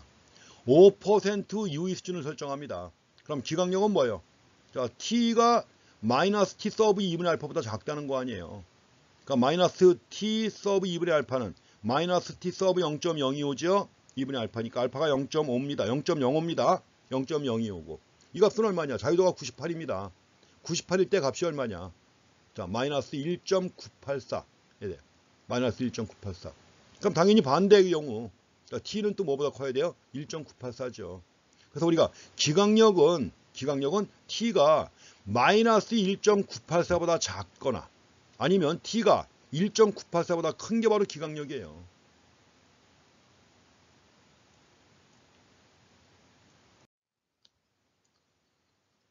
자, 이제 귀무가 소리 옳다는 전제하에서 검정 통계량 값을 구합니다. 검정 통계량 B1 나누기 SB1이라고 그랬죠. 마이너스 13.46입니다. 기각력에 속하죠. 마이너스 13.46이니까는 기각력에 속하는 거예요. 기각력에 속하니까는 귀무가소는 기각된다. 이렇게 결론 내렸고. 그럼 이제 앞에서 봤던 엑셀을 이용한 회귀분석 결과물로부터 또 결론을 내려야죠. 아까 했지만 아까 봤던 것 중에서 맨 아래에 있는 겁니다. 맨 아래에 있는 게 바로 회귀식을 나타내고 있죠. 인터셉트 오도미터 나와 있고요. 코에피션트가 요게 인터셉트는 17.25 나왔습니다. 아까 기울기가 얼마였죠? 마이너스 0.0669였죠. 기울기. 그 다음에 스탠다드 에러가 나왔습니다. 표준 오차가 나왔고, 자, 표준 오차 중에서 특히 오도미터 주행거리와 관련된 거죠. 주행거리와 관련된 스탠다드 에러가 얼마예요? 0.0050이죠. 이 0.0050 이게 SB1입니다. 0.0050이 SB1이고. 자, T 통계량 나와 있습니다. T 통계량 얼마예요? 마이너스 13.44가 나왔죠. 13.44. 검정 통계량의 값이 이겁니다. 그러니까 귀무가소는 기각되는 거죠. 자, P값 아까 얘기했지만 0이라고 그랬죠. 마이너스 24승, 마이너스 75승 하면 얼마예요? 0이죠. 자, 이렇게 해서 자, 기울기 B1의 T 통계량 값 해가지고 자, B1이 얼마? 마이너스 0.0669 B1 나누기 SB1이 얼마예요? SB1이 0.0050입니다. 0.005 이걸 나누니까 SB1 나누기 B1 나누기 SB1 하니까 이게 바로 뭐 T 통계량 값이에요. 얼마? 13.44 값 나온 거죠. 요 값이라 요겁니다. 13.44 이렇게 나온 거죠. 검정의 P 값은 당연히 0이고요. 그래서 귀무가소는 기각된다. 그래서 엑셀 출력물만 보고도 뭐예요? 귀무가설이 기각된다는 걸 설명을 해야 됩니다. 그래서 귀무가설이 기각되니까 결론은 뭐예요? 중고차 가격과 주행거리 간에 선형관계가 존재한다는 충분한 증거 또는 P값이 0이니까는 뭐예요? 압도적인 증거죠. 압도적인 증거가 존재한다고 해석합니다. 중고차 가격과 주행거리 간에 선형관계가 존재한다는 압도적인 증거가 존재한다. 이 결론 내립니다. 다음에 이제 세 번째 결정계수를 봐야 합니다. 결정계수의 의미는 앞에서도 얘기했었죠. determination, coefficient of determination. 뭐냐면 종속변수의 변동 중에서 독립변수의 변동 가지고 설명되는 부분이에요.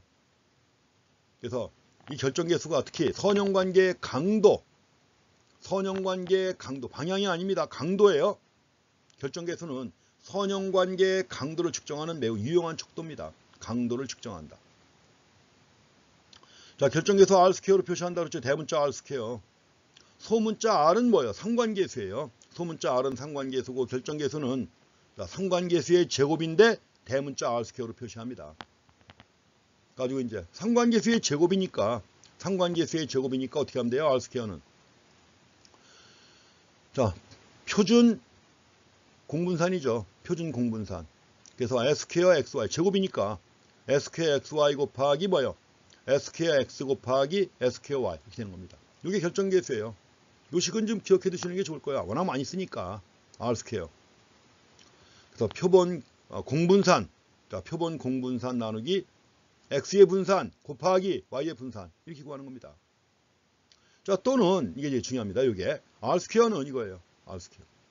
R스퀘어는 1 마이너스 SSE 이게 뭐죠? 5차 제곱합입니다. 5차 제곱합이고 나누기 sum of yi 마이너스 이건 y 바입니다. y 햇이 아니라 y 바. y 바가 뭐예요? y의 평균이죠. 관측치 yi 빼기 y의 평균 제곱합 제곱합이에요. 그래서 5차 제곱합을 yi-y 바의 제곱합으로 나눈 값을 뺀 거예요. 1에서부터. 자, 이게 바로 결정계수입니다. 요 식 하나 요건 좀 꼭 확인해 주세요. 요 식 하나 r 스퀘어는 1 마이너스 SSE 나누기 sum of yi-y 바 스퀘어라고 하는 거 확인하시고요. 자, 결정계수가 앞에서 얘기했지만 표본 상관계수 R의 제곱이에요. R의 제곱이 바로 R 스퀘어다. 그래서 대문자로 표시합니다.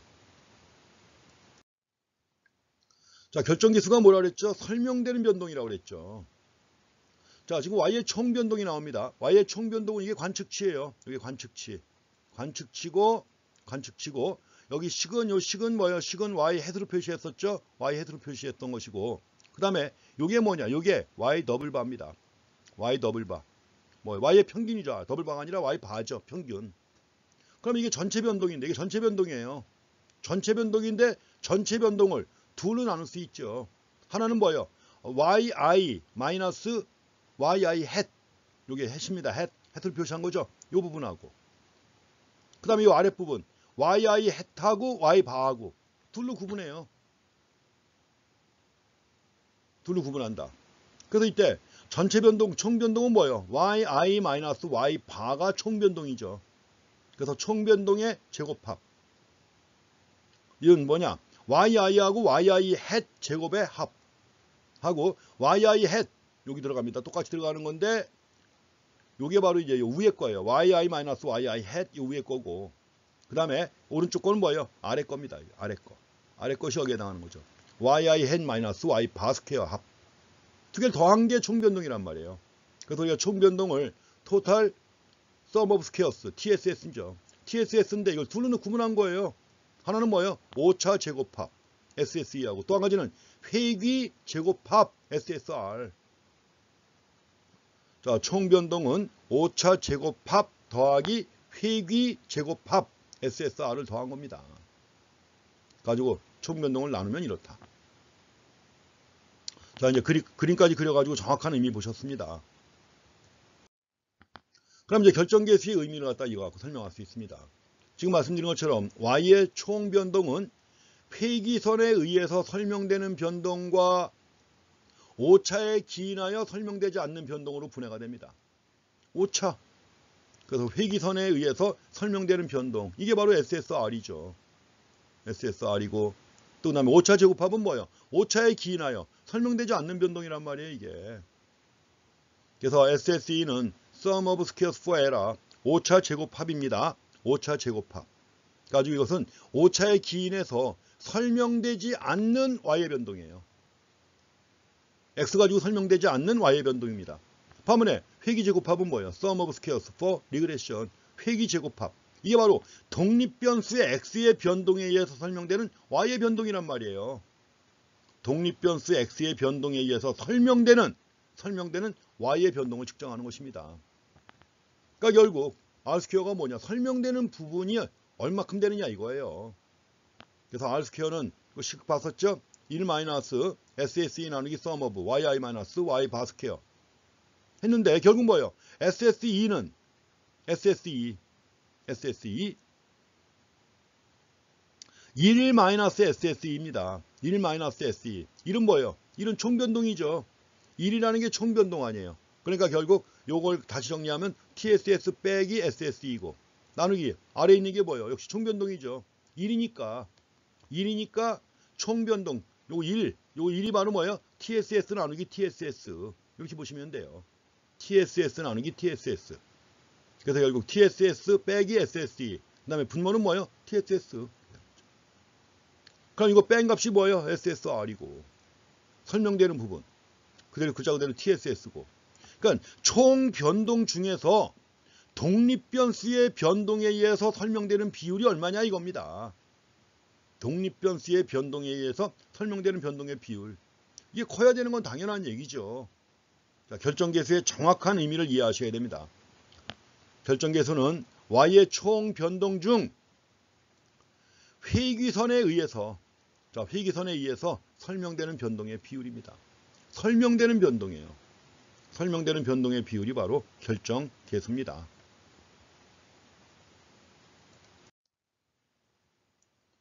그래서 앞에서 봤던 현대 소나타 중고차의 주행거리와 가격 간 선형관계의 강도에서 뭐가 나왔어요? R스퀘어가 나왔었잖아. 이게 R스퀘어가 0.6483. 결국 중고차 가격 변동 중에서 주행거리 가지고 설명되는 부분이 얼마란 얘기예요? 64.8%란 얘기예요. 가격 전체 변동 중에서 64.8%가 주행거리 가지고 설명이 된다. 그러니까 나머지는 또 다른 요인들이 있겠죠. 뭐 사고 이력이라든가 뭐 이런 것들.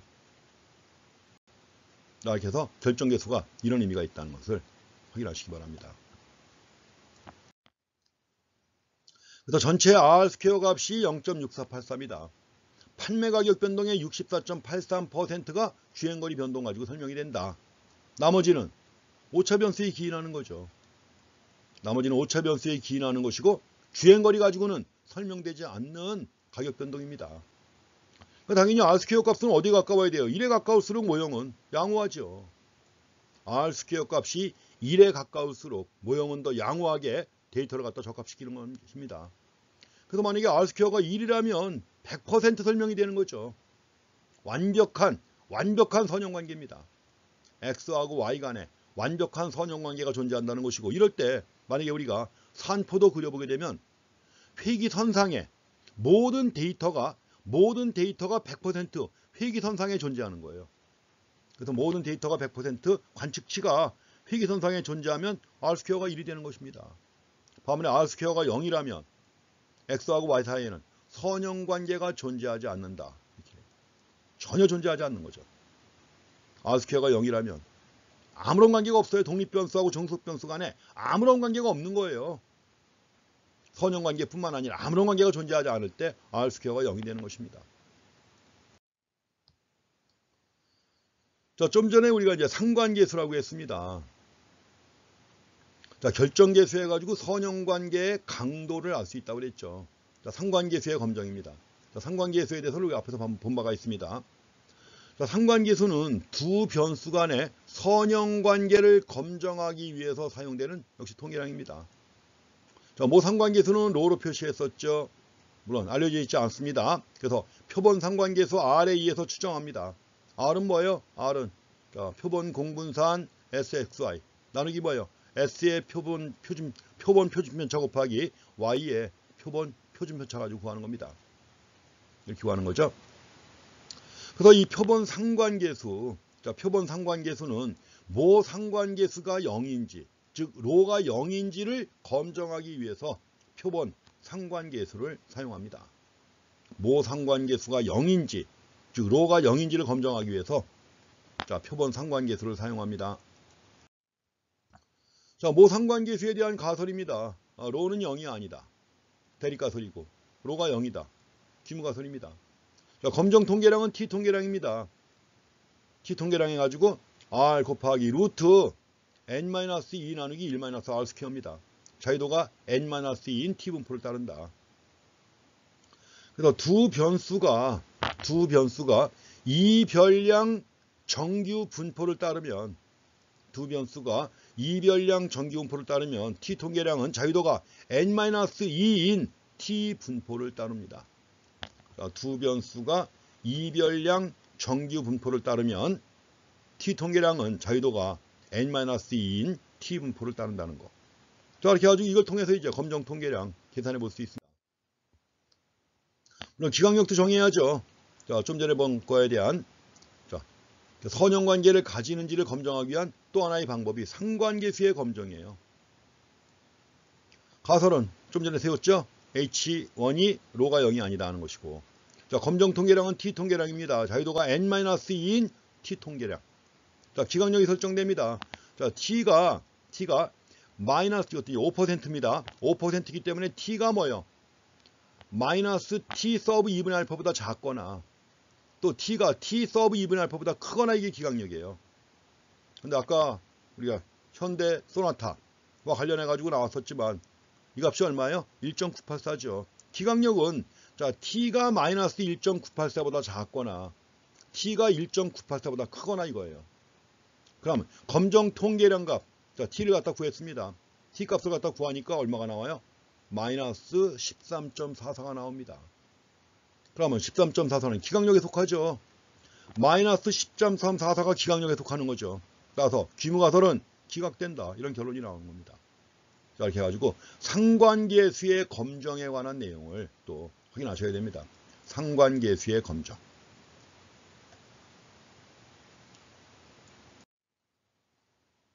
엑셀을 이용한 상관계수의 검정입니다. 가지고서 데이터 애널리시스 플러스 해가지고 코릴레이션이에요. 자, 피어슨 코릴레이션 나옵니다. 자, 이렇게 해가지고 여기서도 이제 피어슨 코에피션 오브 코릴레이션 상관계수 값이 나와요. 상관계수는 마이너스 0.8052. T 통계량 마이너스 13.44. 자유도가 나와 있죠. 가지고 이제 P 값도 나옵니다. 원테일 P 값이 0이에요. 0입니다. 마이너스 이것도 75승씩 나와요. 0입니다. 그럼 이제 검정 통계량 값은 마이너스 13.44 기각력에 속합니다. P 값 0.0000이에요. 5% 유의 수준에서 귀무가설은 기각된다. 그래서 결국 중고차의 주행거리와 가격 간에는 선형관계가 존재한다고 추론할 수 있는 충분한 증거가 존재하는 것입니다. 선형관계가 존재한다고 추론할 수 있는 충분한 증거, 압도적인 증거죠. 가 존재한다. 자, 다음엔 그 선형 회기 모형의 활용인데, 우리가 회기식이 나온다고 해서 그 회기식 하나만 가지고 달랑 예측할 수는 없죠.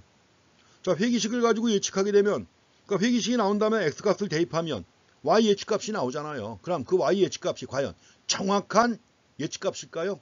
아니죠. 그럴 수는 없죠. 그래서 여기서 이제 우리가 예측 구간을 설정합니다. 예측 값이 아니라 예측 구간을 설정을 해요. 그래서 회기선의 추정 결과를 이용해 가지고 독립변수의 값이 주어지면 종속변수의 특정한 값을 예측해야 되는데 특정한 어떤 하나의 값을 예측한다. 이건 불가능합니다. 그래서 예측하고자 할 때는 y값에 대한 예측 구간을 설정합니다. 예측 구간, 그러니까 프리딕션 인터벌이라고 해서 예측 구간을 설정하는 거예요. 예측 구간은 뭐냐? 일단 y-햇은 식이 나오죠. 물론 계산하면 식이 나옵니다. y-햇. 가지고 y-햇은 b0 더하기 b1 x치 주어진 기분 x예요. 기분 x, 주어진 x값. 자, 기분 x에 대해서 y-햇이 나옵니다. 가지고 계수 다 계산했으니까 주어진 x값 예측하면 y-햇 값이 나오잖아요. 이게 바로 뭐예요? 이게 예측치로 사용할 수 있는 거 아니에요. 근데 예측값이 어떤 특정한 값을 예측한다. 불가능합니다. 그래서 예측 구간을 사용하는데 예측 구간은 뭐냐? y-햇을 중심으로 해서 y-햇을 중심으로 해가지고 플러스 마이너스 t 서브 2분의 알파 곱하기 s 엡실론 곱하기 루트 이겁니다. s 엡실론 곱하기 루트 1 더하기 n분의 1 더하기 이거. 이렇게 해가지고 예측 구간을 갖다 만드는 거예요. y-햇을 중심으로 해가지고 예측 구간을. 그래서 어떤 특정한 값을 예측했을 때 그 값이 정확할 수는 없죠. 그렇기 때문에 예측 구간을 설정하는 것입니다. 예측 구간이 이렇게 나옵니다. 자, 지금 예측 구간 구할 때 이제 앞에서 봤던 소나타 중고차 가격과 관련해 가지고 주어진 데이터 가지고 x가 40이라고 주어졌다. 40이니까 얼마야? 4만 마일이죠. 자, 4만 마일이 주어졌을 때 y의 값을 예측하는 것입니다. y의 값 예측하게 되면 뭐 정확한 값은 예컨대 y-햇이 나오겠죠. 이 값 y-햇 해가지고 17250 빼기 0.0009 곱하기 40 한 거 아니에요. 자, x값 40을 집어넣으니까 y-햇이 나오잖아요. 14,574. 이 값이 그럼 과연 4만 마일을 주행한 중고차 값이 정확하게 14,574 할까요? 그럴 수는 없겠죠. 그렇기 때문에 우리가 예측 구간을 설정하는 것입니다. 예측 구간을 설정해 가지고 지금 S 엡실론 그다음에 자, 표본 x의 표본 분산 x바 그다음에 t 서브 2분의 알파 해 가지고 1.984 나왔었죠. 이걸 다 집어넣어 가지고 예측 구간에다가 집어넣는 거예요. 여기다가. 이게 예측 구간이죠. y-햇 플러스 마이너스 t 서브 2분의 알파 곱하기 s 엡실론 곱하기 루트 이거 해 가지고 여기다 집어넣어 가지고 구하니까 얼마가 나오느냐? 14574 플러스 마이너스 0.652가 나와요. 0.652만큼 플러스 마이너스 나옵니다. 0.652. 자, 이걸 통해서 본다 그러면 여기서 y값은 y값 가격이죠. 중고차 가격은 13,925달러와 15,226 사이에 속하는 것으로 예측된다. 이러면 이게 좀 더 의미가 있죠. 정확하게 14,574달러다. 말이 됩니까? 안 되잖아요. 그렇기 때문에 실제로 우리가 예측을 할 때는 예측 구간을 설정하는 거예요. 예측 구간. 가지고 y햇을 중심으로 해가지고 플러스 마이너스 t 서브 2분의 알파 곱하기 s 엡실론 곱하기 루트. 자, 예측 구간을 이용해가지고 예측 구간을 정하는 게 더 정확한 판단이고 답이죠. 자, 또 한 가지가 있습니다. 신뢰 구간이 있어요. 신뢰 구간은 자, 회기선의 추정 결과를 이용해서 독립변수의 값이 주어진 경우, x, 기분 x가 나온 경우 종속변수의 기대치를 예측하고자 할 때 y의 기대치에 대한 또 신뢰 구간이 사용됩니다. 예측 구간이 아니라 이건 신뢰 구간이에요. 자, 신뢰 구간이 나오는데 앞에서 똑같죠. y햇 플러스 마이너스 t 서브 2분의 알파 곱하기 s 엡실론인데 루트 뭐가 있어요? 플러스 1 하나가 없죠. 여기서. 이게 빠져나왔죠. 예측 구간에 비하면 이게 하나 빠져나온 거예요. 나머지는 n분의 1 더하기 n-1 곱하기 x의 표본 분산 분의 주어진 x 빼기 x바의 제곱. 이건데 앞에서 봤던 신뢰 구간에 비하면 루트 안에 있는 것 중에서 뭐 1이 빠져나온 거예요. 1이 빠져나온 게 바로 신뢰 구간입니다.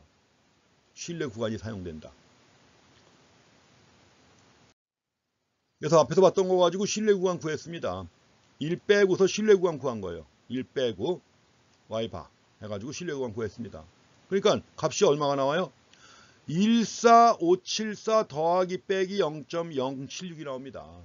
0.076이 나온다. 그래서 이렇게 봤을 때 자, 신뢰 구간 가지고 해석하게 되면 어떻게 돼? 해석하게 되면 y의 평균 가격은 14,498달러와 14,650 사이에 속하는 것으로 예측된다. 어때요? 신뢰 구간이 더 좁지요. 좁을 수밖에 없죠. 1을 뺐으니까 루트 안에서 1이 빠져나왔잖아요. 1이 빠져나왔기 때문에 당연히 뭐예요? 예측 구간보다 신뢰 구간은 더 좁아요. 근데 구간이 더 좁다는 얘기는 뭐예요? 더 정확한 예측이라는 얘기죠. 구간이 넓은 것보다는 구간이 좁은 게 더 정확한 예측입니다.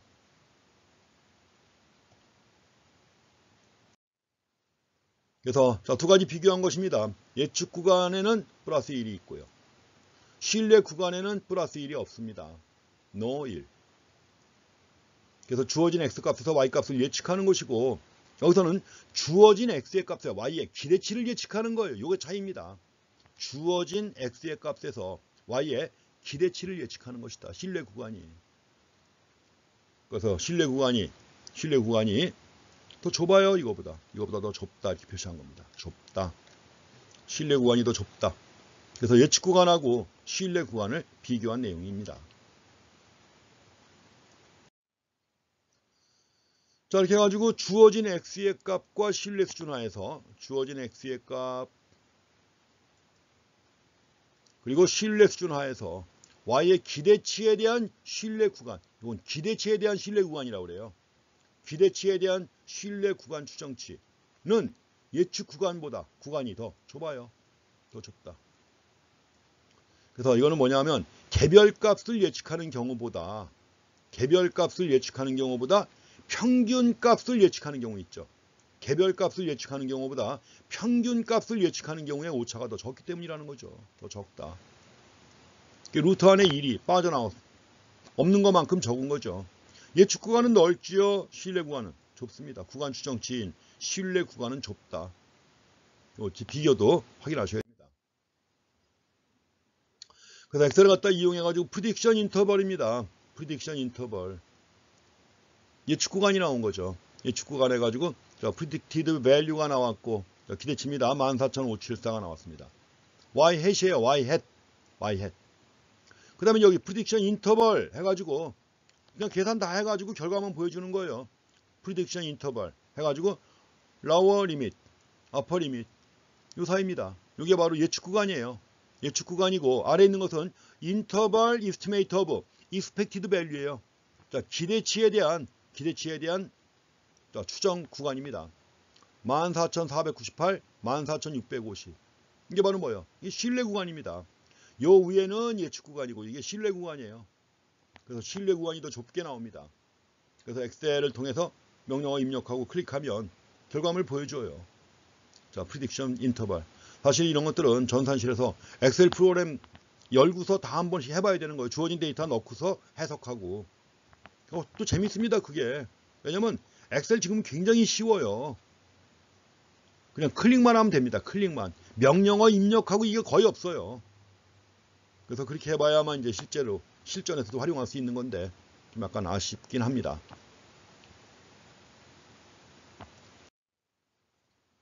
자, 이제 마지막으로 회귀 모형에 대한 진단을 합니다. 회귀 모형에 대한 진단. 앞에서 우리가 회귀 분석을 수행하기 위한 세 가지 필요 조건을 봤습니다. 세 가지 필요 조건 봤는데 이 조건이 충족되는지 확인해야죠.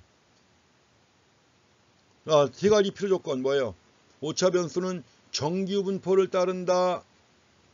오차 변수는 일정한 분산을 가진다. 분산이 얼마였죠? 분산은 시그마 엡실론이 있었죠. 일정한 분산. 자, 표준 편차가 일정하다. 시그마 엡실론. 오차 변수들은 서로 독립이다 그랬습니다. 그럼 이런 조건들이 충족되는지 위배되는지 여부를 갖다 진단해야죠. 이러한 조건들이 충족되는지 아니면 위배되는지 여부를 갖다가 진단해야 돼요. 이걸 진단할 때 사용되는 게 바로 뭐냐? 이걸 진단할 때 사용되는 게 잔차 분석이라고 하는 것입니다. 잔차 분석, 레지듀얼. 잔차가 뭐였죠? 잔차는 yi-y 해시였죠. 잔차. 그래서 우리가 그냥 일반적으로 그냥 보통 얘기할 때는 관측치하고 회기선 간의 차이니까 편차라고 했고, 잔차. 또 오차입니다, 이게. 오차. 그래서 갖다 잔차라고 했습니다. 레지듀얼 어널리시스. 그래서 잔차 분석에 의해서 진단할 수 있습니다. 자, 잔차 분석이 보여주는 게 뭐냐? 실제 종속 변수의 값이 있죠. 회기식에 의해서 추정되는 종속 변수의 값이 있죠. 자, 실제 종속 변수의 값. 자, 실제 종속 변수의 값. 그리고 추정된 종속 변수 값 간의 차이예요. 이 차이를 갖다 검토하는 것입니다. 차이를 갖다 검토하면서 필요 조건의 위배 여부를 진단하는 게 바로 잔차 분석이라고 하는 거예요. 자, 두 가지 차이를 갖다 비교하면서 잔차 분석을 합니다. 잔차를 갖다 검토하면서 필요 조건의 위배 여부를 진단합니다.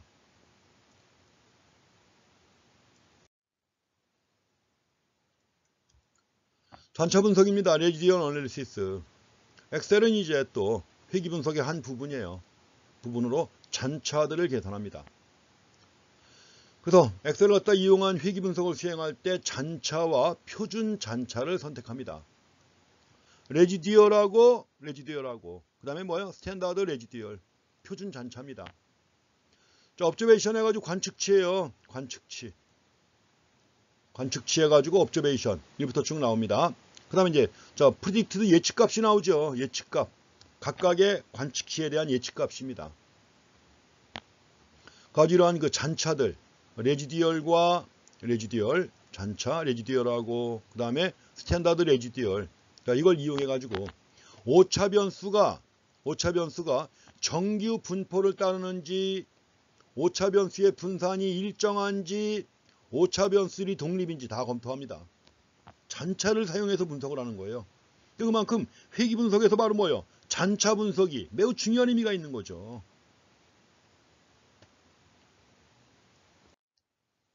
자, 먼저 비정규 분포 여부를 갖다 검토합니다. 정규 분포를 이룬다고 가정했죠. 이게 어떻게 돼요? 제일 간단하죠. 지금까지 해온 것처럼 잔차들의 뭘 그래요? 히스토그램. 잔차들의 히스토그램을 갖다 그립니다. 그리고 평균이 0에 가깝고 종 모양인지 확인합니다.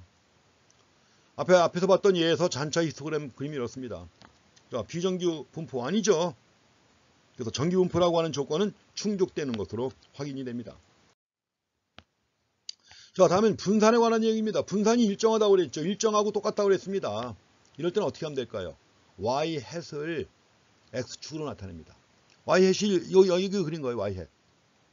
y-을 그린 것이고 세로축에다가 잔차를 갖다 나타낸 거예요. 그러니까 y-값이 증가해 나갈 때 잔차 값이 어떻게 되느냐 하는 거죠. 그래서 y-을 x축에 표시한 다음에 잔차를 y축에 나타낸 거예요. 그리고 나서 yi-과 ei들의 산포도를 갖다 그린 겁니다. 가지고 y 햇 값에 대해서 잔차들이 일정하게 분포되어 있는지 이걸 확인하는 겁니다. y 값이 커짐에 따라 잔차가 커지고 있잖아요. 잔차가 커지면 동분산이에요? 이분산이죠. 분산이 다르다는 거죠. y 값의 크기에 따라 분산이 다르다는 거 아니에요. 이런 그림인 경우에는 그렇게 해석을 합니다. 그래서 잔차하고 y 햇 값이 이런 식으로 나오면 이분산을 보여주는 겁니다. 반면에 동분산을 나타내는 건 어떤 경우냐? 특별한 패턴이 없어요. 여기서처럼 y가 증가해도 잔차 값에 특별한 패턴이 없죠. 이게 바로 뭐예요? 동분산이죠. 동분산을 보여주는 잔차의 그림이 이렇습니다. 동분산을 보여주는 잔차 그림이래요.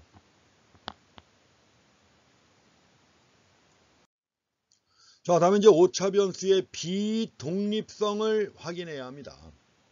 오차 변수의 비독립성인데 이게 왜 중요하냐면, 자, 특히 그 시계열 데이터 있죠. 시계열 데이터. 자, 시간의 변화에 따라서 값이 변화하는 이런 값이죠.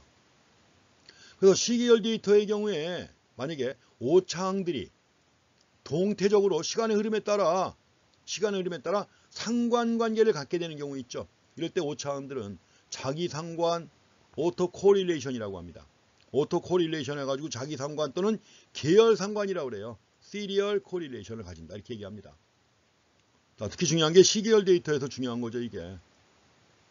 그래서 자, 시계열 데이터에서 중요합니다. 오차항들이 동태적으로 상관관계를 갖는 경우 오차항들은 자기상관 또는 계열상관을 갖는다고 말합니다. 그래서 이럴 때는 시간에 대해서 잔차들을 갖다가 그래프로 그려보는 것입니다. 시간에 대해서 잔차들을 갖다가 그래프로 그려본다. 그렇게 함으로써 자기상관이 있는지 없는지를 갖다 진단할 수 있는 거예요. 자기상관을 진단할 수 있습니다. 그래서 만약에 그래프에 역시 일정한 패턴이 나타난다. 일정한 패턴이 나타나게 되면 오차항의 독립성 조건이 위배가 되는 거죠. 일정한 패턴이 나타나면 오차항은 독립이 아니다 하는 겁니다. 그래서 오차항의 독립성 조건이 위배되어 있다고 진단하는 것입니다. 자, 그림 보세요. 오차항의 비독립성입니다. 이럴 때는 어떻게 될까요? 자기상관이 있는 거죠. 왜냐하면 양의 잔차와 가로축이 시간입니다. 시간이고 잔차예요. 세로축이 잔차. 근데 이 그림은 어때요? 양의 잔차와 음의 잔차가 교대로 나타나고 있죠. 자, 교대로 나타난다는 얘기는 결국 뭐예요? 자기상관이 있다는 것입니다. 자기상관이 있다는 것이고. 이것도 마찬가지예요. 두 번째 그림도. 자, 잔차가 계속 증가하죠. 계속 증가합니다. 중간에 뭐 약간 감소하기도 했다가 다시 또 증가하고. 계속 증가합니다. 이렇게. 이것도 바로 뭐예요? 자기상관이 있다는 것이죠. 자기상관이 있다. 반면에 이런 경우 특별한 패턴이 없는 거예요. 이거는 뭐 증가했다, 감소했다, 조금 증가했다, 조금 감소했다. 또 시간도 일정하지도 않고요. 간격도 일정하지도 않고. 이럴 때는 오차변수들이 독립성이 있다는 거죠. 자기상관이 없는 그림입니다. 이런 것들은. 자기상관이 없는 이런 그림이에요. 그래서 오차항의 비독립성을 이런 식으로 해가지고 잔차하고 시간의 그림을 갖다 그려봄으로써 오차항이 비독립적인지 아닌지 확인할 수가 있습니다. 여기서도 중요한 게 이제 아웃라이어가 있을 때 이걸 통제하는 게 중요하죠. 아웃라이어를 통제하는 게 중요합니다. 이상치, 극단값이죠. 다른 관측치들과 비교해가지고 상대적으로 아주 극단적으로 작거나 큰 관측치 아웃라이어입니다. 이상치. 만약에 이상치가 있는 경우에는 당연히 뭐예요? 회귀분석을 해봤자 결과가 의미가 없는 경우가 꽤 나와요. 회귀분석을 해놔봤자 결과가 의미가 없어요. 회귀분석의 타당성을 손상시킬 수 있습니다. 그래서 이상치가 있는 경우에는 데이터를 미리 검토한 다음에 회귀분석을 하기 전에 먼저 제거해야 돼요. 이상치를. 회귀분석을 하기 전에 제거한다. 그럼 어느 정도가 돼야 이상치냐 하는 거죠. 어느 정도가 돼야 이상치냐 하는 건데 데이터에 대한 산포도를 그린 다음에 이상치를 찾아내야 돼요. 산포도를 그린 다음에 이상치 찾아내야 합니다. 또는 예컨대 회귀분석 후에 회귀분석을 한 다음에 자, 표준 잔차의 절대값이 2보다 큰 관측치가 있을 때, 자, 표준 잔차의 절대값이 2보다 큰 관측치가 있을 때 이럴 때 이걸 이상치로 간주할 수 있습니다. 그래서 이상치가 있는 경우에는 회귀분석을 하기 전에 제거해야 돼요. 이것 때문에 회귀분석 결과가 의미가 없을 수가 있습니다. 자, 그래서 회귀무형의 진단 순서입니다. 진단 순서. 먼저 이론적 기반. 이론적이라는 말은 이제 연역적으로 도출한 인과관계죠. 자, 이론적 기반에 기초해가지고 회귀모형을 개발합니다. 회귀모형을 개발한다는 얘기는 결국 뭐예요? 독립변수하고 종속변수를 선택하는 거죠. 그럼 이제 독립변수와 종속변수를 선택했으니까 여기에 대한 데이터를 수집합니다. 자, 데이터를 수집한 다음에 먼저 할 일이 뭐예요? 산포도를 그려봐야 돼요. 데이터 가지고 산포도. 자, 데이터 입력한 다음에 산포도는 쉽게 아주 그려집니다. 엑셀이. 산포도를 갖다 그려가지고 선형 모형의 적정성을 검토해야 돼요. 그래서 중요한 게 이상치를 탐색하는 겁니다. 이상치를 탐색하고 이상치가 있는 경우에는 제거해야 돼요. 그 다음에 할 일은 뭐예요? 회귀식을 계산합니다. 자, 최소 자승법에 의해서 회귀식을 결정을 해요. 그리고 난 다음에 잔차를 계산하고 이걸 통해서 필요조건을 확인해야 합니다. 잔차를 계산한 다음에 필요조건을 확인하고 예, 선형 회귀모형의 적합도를 평가하죠. 자, 선형 회귀모형의 적합도 세 가지가 있습니다. 추정치의 표준오차, 기울기의 T검정 있죠. 그 다음에 이제 회귀모형의 적합도 평가에 기초해가지고 종속변수에 대한 마지막으로 예측을 하는 거죠. 이제 예측. 이게 마지막 작업이 되겠습니다. 자, 이렇게 해서 가장 중요한, 우리가 기초통계학 공부할 때 가장 중요한 분야가 앞에서 봤던 모든 것들이 통계학 공부하면서 나왔던 모든 것들이 다 여기 포함되어 있는 거예요. 선형 회귀분석입니다. 그 중에서도 단순 선형 회귀분석에 대해서 공부해봤습니다. 시간이 꽤 걸렸는데 한 90분 정도 걸렸습니다. 그래서 뭐 여러분들은 뭐 그냥 천천히 아니면 또 속도를 빠르게 해서 공부하시면 되겠죠. 그렇지만 전체 흐름을 갖다가 잘 유지해가면서 내용 잘 파악하시기 바랍니다. 그만큼 중요한 분야예요, 이거는. 여기까지 하겠습니다. 자, 수고했습니다.